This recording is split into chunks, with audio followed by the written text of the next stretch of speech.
Hi guys, I'm Kyungmi Kim at Korea Institute of Psychoeducation.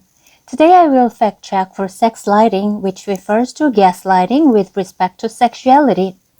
I will talk in 3 parts about sex lighting since it deals with quite a lot of concepts. In this first part, I will talk about the basic mechanism of sex lighting and how it is possible in real-life situations. It usually occurs when a man forces his woman partner to do as he pleases and continuously blames and presses the partner when she does not comply with him easily. Men may request women partners to take diverse sexual actions even in normal relationships when women hardly have any knowledge and information on sex. However, the level of men's demand goes way beyond the normal range in sex lighting. In this case, men usually not only demand or coax, but also criticize and threaten women to comply with them for some perverted sexual actions. It is not to say that perverted sexual actions are wrong in and of themselves in the sense that perversion can mean modified and diverse sexual actions in general. Of course, perverted sexual actions can damage both men and women when sexual actions are taken only for pleasure. It is important to understand how positive or negatively sexual actions contribute to human mind and to build the ability to generate positive energy from any sexual action. Sex lighting occurs when men pursue only their own sexual pleasure based on psychological disorders and sexual dysfunctions. Women must never relate to being under the influence of sex lighting with being loved. Men who adopt sex lighting in a relationship do not have the ability for love and they are not in a normal condition of psychology. They just try to take advantage of women as a tool for satisfying their desire for sexual pleasure.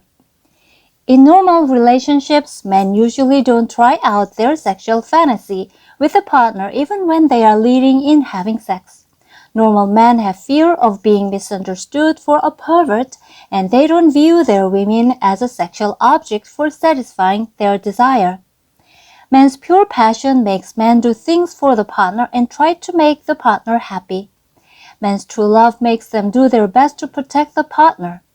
Men may have things they want to try when having sex with a partner, but they don't easily talk about them and they are shy and gentle in suggesting and persuading. It is only natural that we have to respect the partner's opinions and compromise if necessary to maintain a healthy relationship sexually or otherwise. Men who adopt sex lighting in a relationship with a woman does not take the partner as someone to respect, so they may get angry at or criticize the partner unfairly when their own desire is not satisfied. Though they would say, "Can't you just do such a little thing for the man you love?" Or, "It's for both of us, not just for me." This actually can be considered as sexual harassment since the mind of a woman who is sex-lighted operates in the same way as the mind of a woman who is a victim of a sex crime. Also, the mind of a man who adopts sex lighting operates in the same way as a man who commits a sex crime. The woman partner may end up complying to the man's demand with respect to sexual actions for 2 reasons. The first reason is that women tend to equate sex with love. They perceive having sex as a means of love. That is, women have sex not to achieve sexual pleasure, but to feel loving and loved. They may think that they cannot but comply with man's demand in having sex to continue their love. Then women develop wounds, in my mind, that are equivalent to the level of wounds caused by sex crimes since they have to take sexual actions that are against their own standards. As women's wounds, in my mind, grow in such a distorted relationship, they become more dependent on men for consolation and they become more compliant with men's demand, raising the level of perverted sexual actions. The second reason is that women's zest mind accepts only familiar zest information.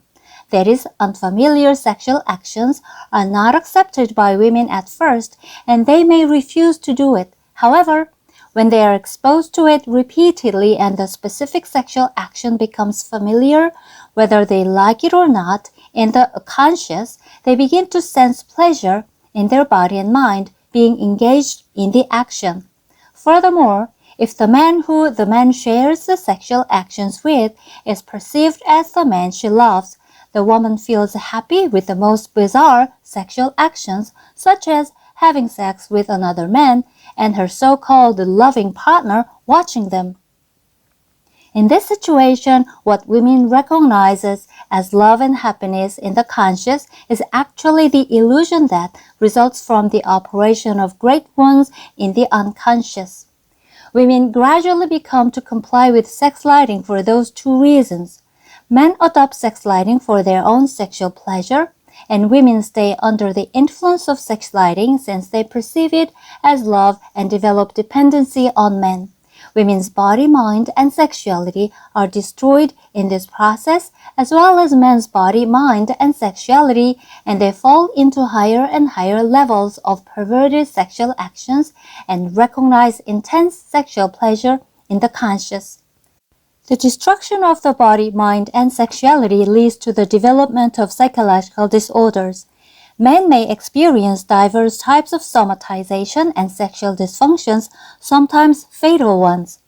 They may be alive physically, but their mind is dead. Men who are already adopting sex lighting in relationships with women may feel strong resentment against this type of argument. They are only interested in their own sexual pleasure, and they don't care whether women are destroyed or not. However, they must remember that they are destroying themselves physically and psychologically too.